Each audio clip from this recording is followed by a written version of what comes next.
Perkenalkan, nama saya Herman STH, guru Pak di SMA Negeri 26 Tebet, Jakarta Selatan. Sekaligus mahasiswa PPG dalam jabatan batch 1 di kampus Institut Agama Kristen Negeri Ambon. Dengan nomor induk mahasiswa 1520 2401 04 609.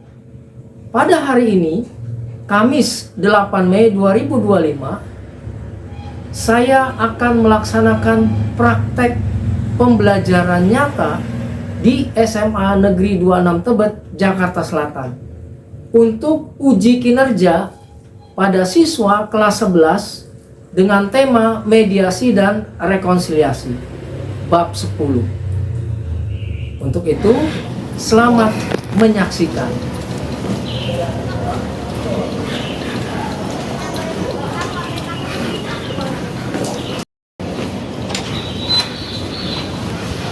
Selamat siang. Doa buat kami sehari-hari. Dalam nama Tuhan Yesus. Amin. Ya, kita akan mulai dengan pengabsen yang hadir ya hari ini. Felicia ada ya. Priscil, Natasha, Cleon, halo, Alex, Ada Pak. Yesa, Ada Pak. Carlo, Yabes, Ya. Meredith ya, Deta, lalu Christian. Kok saya kelompok? Oh iya, Dewani ya, Jeremy, Mawar. Absennya sudah ya? Sudah Pak. Ada yang nggak datang nggak? Anin sakit Pak. Ada, Pak. Ya, Anin sakit Pak. Oke, ada Ali itu siapa lagi? Pak, Pascal. Dispen. Ya. Aska Dispen, ya. Dua itu aja ya? Ya. Iya Pak. Oke. Nah, hari ini kita akan belajar tentang mediasi dan rekonsiliasi.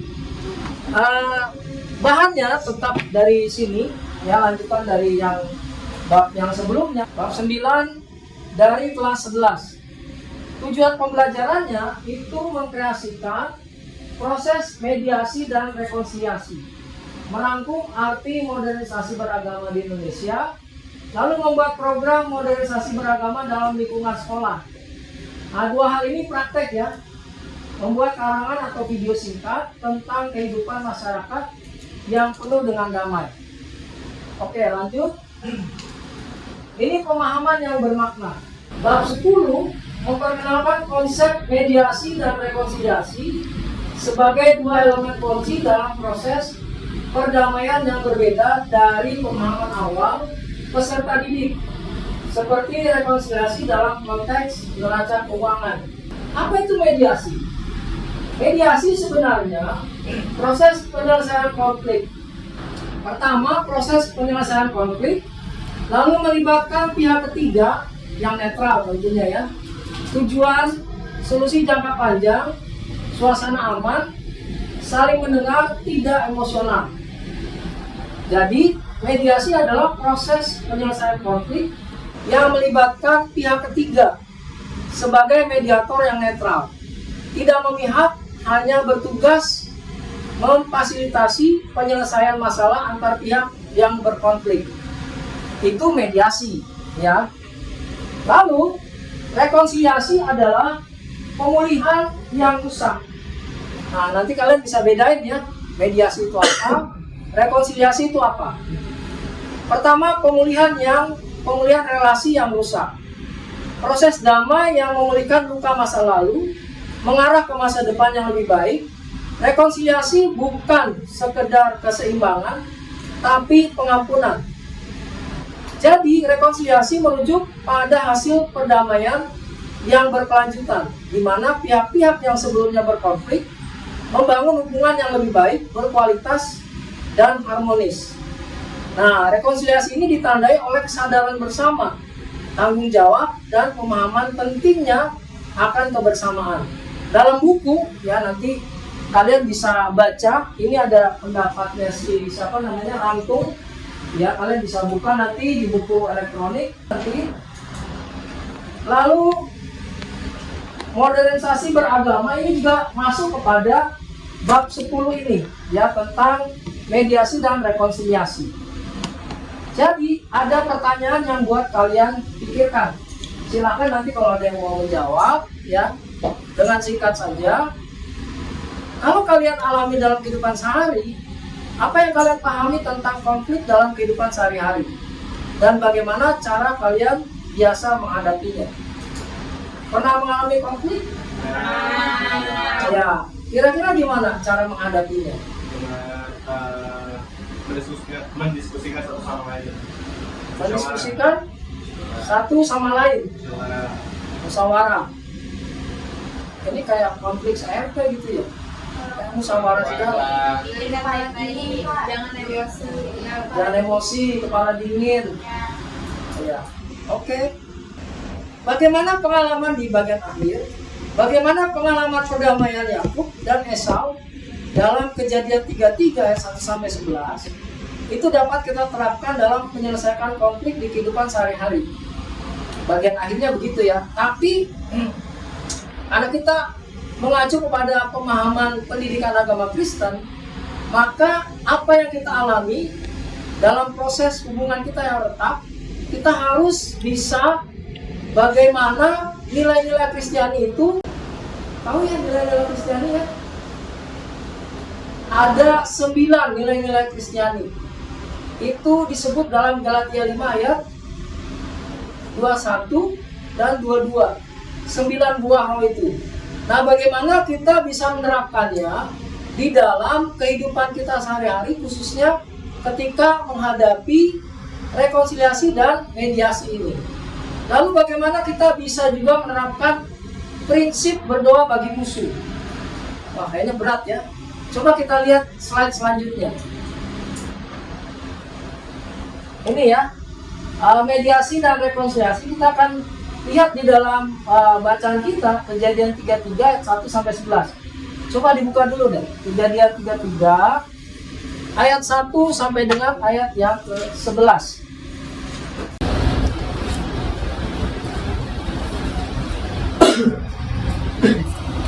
Ayat 1 sampai 11. Silakan dibaca sebentar.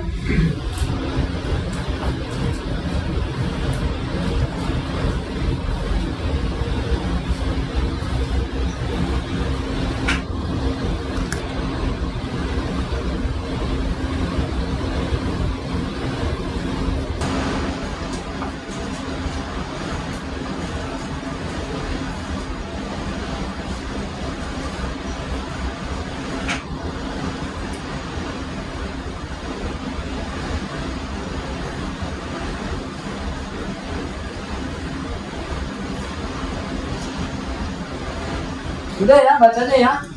Iya. Kalau kita lihat pendahuluan yang dimulai dari Kejadian 33 ayat 1 sampai 11 tadi, hidup dalam komunitas yang kita hadapi setiap hari itu pasti memunculkan konflik, ya. Alkitab memberikan banyak contoh mediasi dan rekonsiliasi. Lalu kita lihat dari Perjanjian Lama dan juga Perjanjian Baru. Contohnya begini.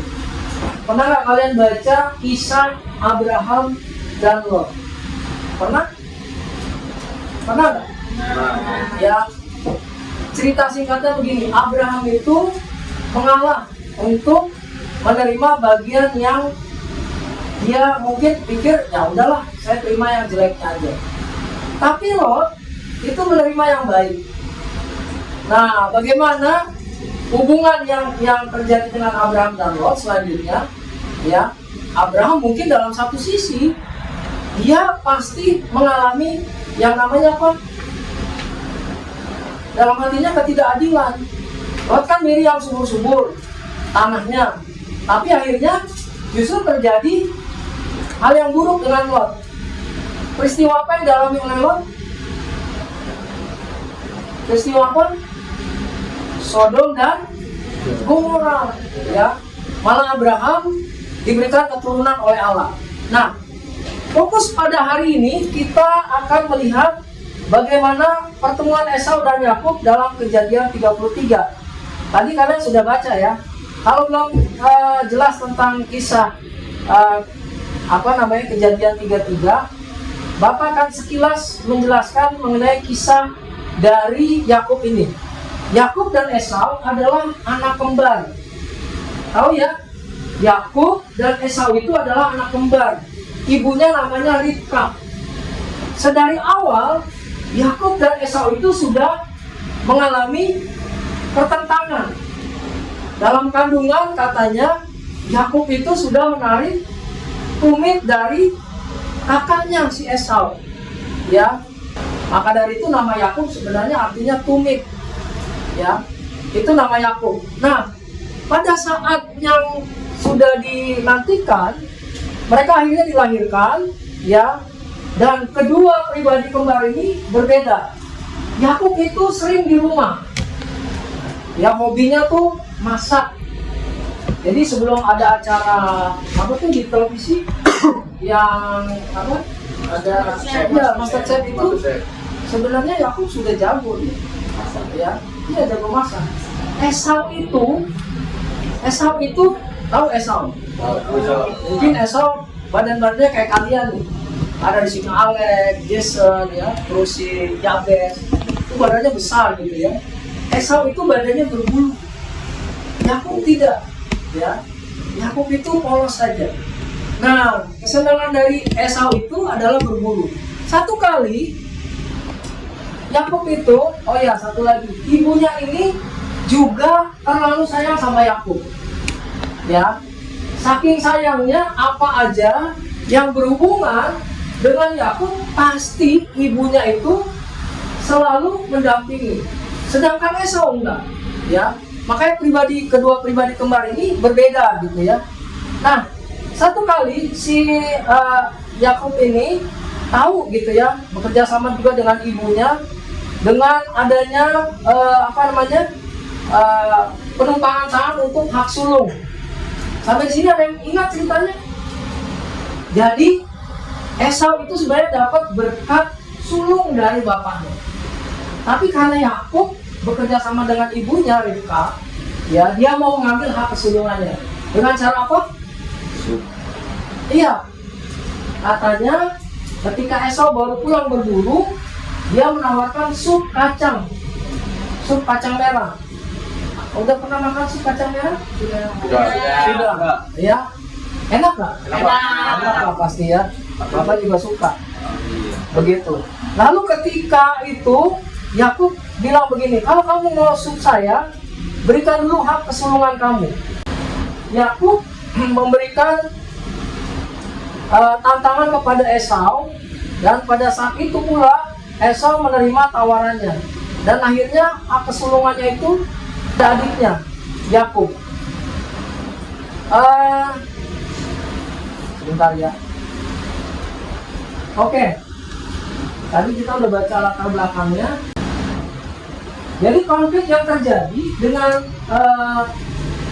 Yakub dan Esau ini sudah dimulai dalam kandungan. Tadi Bapak udah jelasin, ya, sedari dalam kandungan mereka sudah melakukan kejadian perebutan gitu ya, terutama Yakub. Nah, apa yang terjadi dengan Yakub? Yakub itu sebenarnya menipu Esau dan mengambil hak kesulungan serta berkat. Nah, Yakub melarikan diri ke Padan Aram. Setelah bertahun-tahun Yakub kembali dan harus menghadapi Esau. Di dalam Kejadian 33 ayat 1 sampai 11 yang kalian baca tadi, itu ada satu peristiwa yang membuat kita itu bisa belajar dari Yakub, ya, dan juga Esau. Yakub itu sedianya meminta maaf kepada Esau. Kalau tadi bacanya serius, Yakub itu datang dengan 400 orang. Ya, Yakub menyusul keluarganya dan mendekati Esau dengan rendah hati. Jadi Yakub datang menjumpai Esau bersama dengan 400 orang, dan Yakub menyusul keluarganya dan mendekati Esau dengan rendah hati. Lalu sambutan Esau itu berlari menyambut Yakub dan memeluknya. Mereka, ya, berdua yang tadinya berseteru, akhirnya mereka berdamai, ditandai dengan memeluk. Ya, pada saat Yakub datang, Esau menerimanya dengan baik. Ya, nanti pelajaran apa yang bisa kita ambil dari peristiwa ini? Kalau kita lihat dari tema yang ada, setelah kita tahu arti mediasi itu apa, ya, rekonsiliasi itu apa, maka kita melihat dari kisah ini ada hal yang sangat menarik. Pertama, kerendahan hati. Yakub bersujud 7 kali, ya. Lalu niat untuk berdamai. Yakub memberikan persembahan. Tandanya memberikan persembahan. Ketiga, pengampunan. Esau tidak menyimpan dendam, ya. Lalu pemulihan hubungan mereka dengan ditandai mereka menangis berdua, ya. Artinya apa? Mereka berdamai. Nah, dari peristiwa ini pelajaran yang paling menarik, ya. Di dalam Alkitab ada prinsip-prinsip yang diajarkan oleh Tuhan Yesus. Berbahagialah orang yang membawa damai. Lalu Allah telah memberikan pelayanan perdamaian lewat surat yang ditulis oleh Paulus, 2 Korintus 5 ayat 18 dan Efesus 4 ayat 32, ya. Saling mengampuni seperti Kristus telah mengampuni. Lepas dari slide ini, Bapak mau tanya, pernah nggak mengalami dalam hidupmu itu ditipu orang? Serius? Nah, Ditipu gimana nih?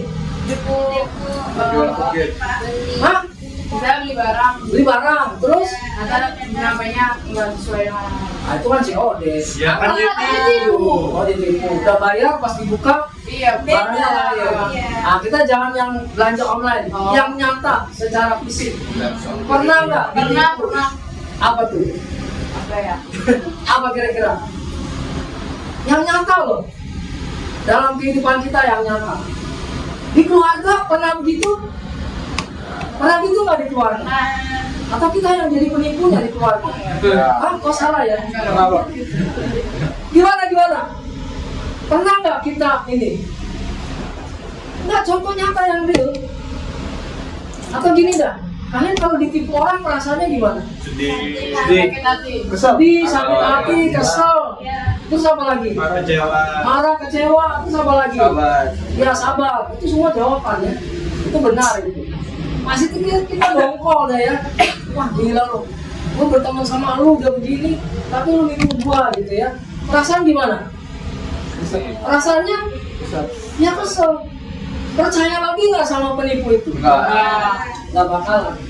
Tapi Esau yang notabene dia itu kakak dari adiknya yang namanya Yakub, dia nggak begitu.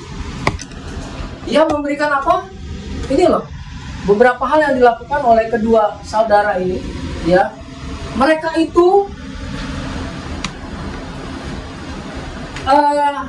ini udah aplikasi.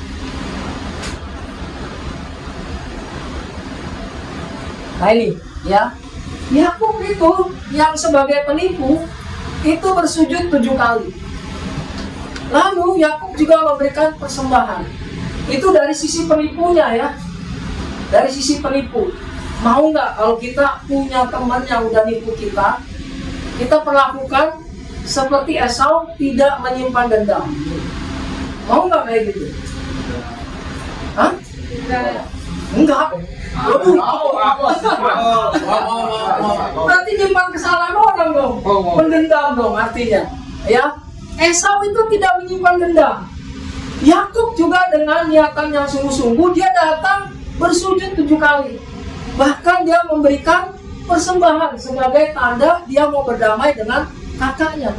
Lalu tanda perdamaian itu ya dilakukan dengan cara berpelukan. Mereka berdua menangis. Nah, ini kan materinya mediasi dan rekonsiliasi. Tadi mediasi apa? Mediasi itu sebagai penengah. Ya, orang ketiga di antara orang yang sedang berkonflik, tapi harus netral. Nah, Yakub, Bapak yakin ibunya pasti ada ambil bagian di situ. Walaupun ibunya nggak diceritain, ya. Nah, Alkitab mencatat berbahagialah orang yang membawa damai. kita bisa padukan ini dengan satu kehidupan yang nyata ya dalam hidup kita sehari-hari, termasuk juga kalau kita melihat kehidupan rukun bersama antar orang yang berbeda dengan kita, misalnya beda agamanya, terus apa lagi? Suku. Beda sukunya, Ras. beda komplek. Terus, hah? Iya, pokoknya semua berbeda, kita bisa menerima. Agama di Indonesia itu mengajarkan semuanya mengarah kepada perbuatan baik. Tapi ingat ya, kalau ada hal yang terjadi di Indonesia yang berhubungan dengan agama, marilah kita menjadi pendamai. Ya, ini aplikasi dalam hidup kita sehari-hari. Kita mampu mengakui kesalahan dan menunjukkan penyesalan. Kalau kita bersalah, kita harus mengakui kesalahan kita. Lalu berinisiatif dalam memulihkan hubungan, mengampuni dengan tulus tanpa syarat.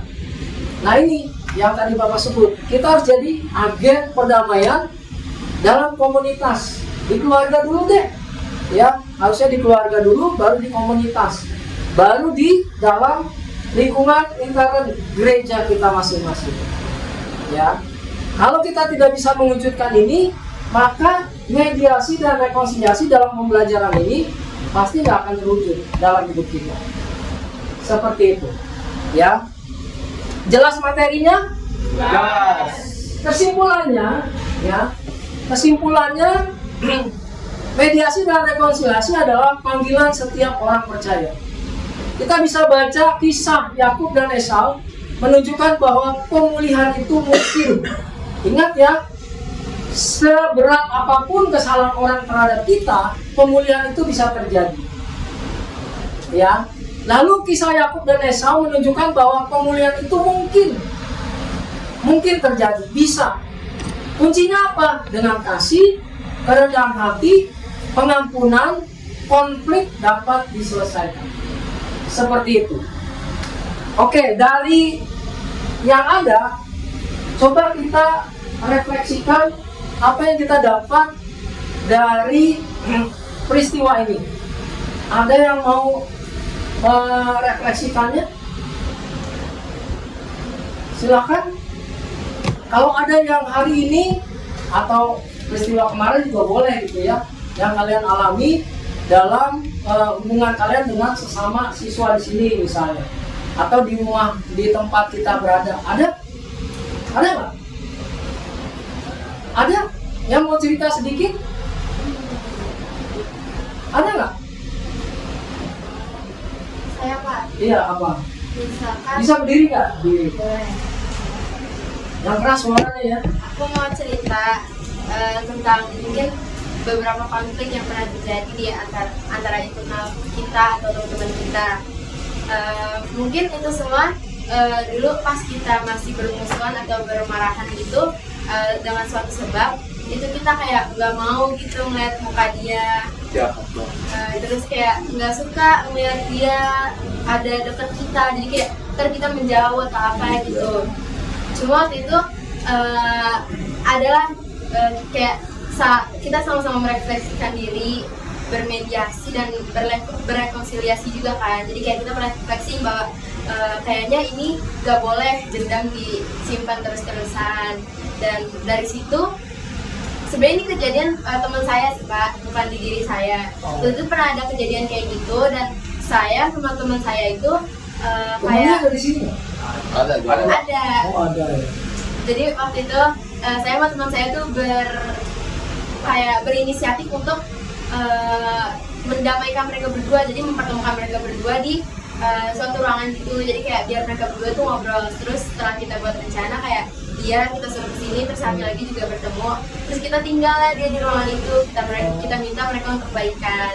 Terus kayak pas kita masuk kita berharap mereka udah baikan, dan ternyata benar udah baikan. Mungkin hubungan itu nggak langsung pulih seketika gitu, cuma seberjalannya waktu hubungan itu pulih secara perlahan-lahan. Terus akhirnya sekarang mereka dapat lagi deh Pak. Oke, nah, ini contoh nyata gitu ya, bagaimana prinsip ini bisa jadi mediator di dalam konflik yang ada di tengah kehidupan siswa yang ada di sini.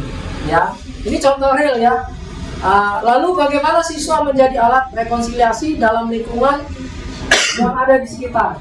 Tadi contohnya sudah ada itu, ya. Nah, Bapak berharap kalian dari pembelajaran ini bisa membawa kisah ya yang seperti terjadi dalam kehidupan Yakub dan Esau. Ya, kalau kita menyimpan dendam dalam diri kita, itu nggak ada manfaatnya. Bahkan itu akan membuat diri kita itu tidak menjadi sehat. Ingat ya, penyakit itu bisa datang dalam diri kita sendiri loh. Terlalu tegang menghadapi kehidupan, ya kesel melulu, itu bisa kena penyakit. Ya, jadi bagaimana kita bisa melakukan ini dalam konsep kehidupan sehari-hari? Ya kita lihat, contohnya nyata sekali. Nah, Bapak akan bagikan LKPD, ya, PG, ya. Jadi PG-nya ini kalian jawab saja dengan nanti bisa siapa bagikan, bagiku aja ya biar cepat.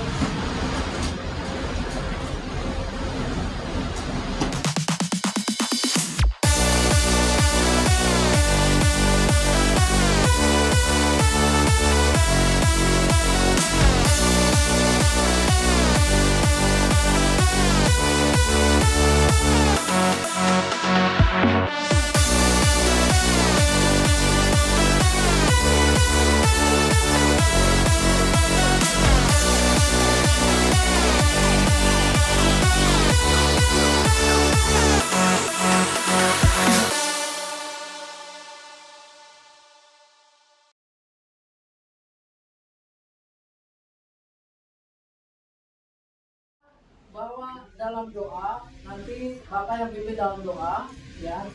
Nah itu kalian bisa istirahat, ya istirahat di kegiatan ini. Mari kita berdoa. Tuhan, terima kasih buat hari ini kami sudah menyelesaikan materi bab 10 kelas 11 ini, mediasi dan rekonsiliasi. Terima kasih Tuhan kalau Engkau sudah menyertai pembelajaran ini dari awal sampai akhir. Dan kami percaya Tuhan pembelajaran ini tidak hanya sekedar teori, tapi kami bisa mengalami sendiri dan kami menjadi mediator ataupun orang yang bisa merekonstruksi ulang apa yang terjadi di dalam kehidupan masing-masing dari kami. Biarlah kiranya Tuhan apa yang kami lakukan sehari-hari itu mencerminkan bahwa kami murid Engkau. Terima kasih Bapak, kami akan melanjutkan KBM kami untuk jam pembelajaran selanjutnya. Sertai kami, pimpin kami. Di dalam nama Tuhan Yesus kami berdoa. Amin.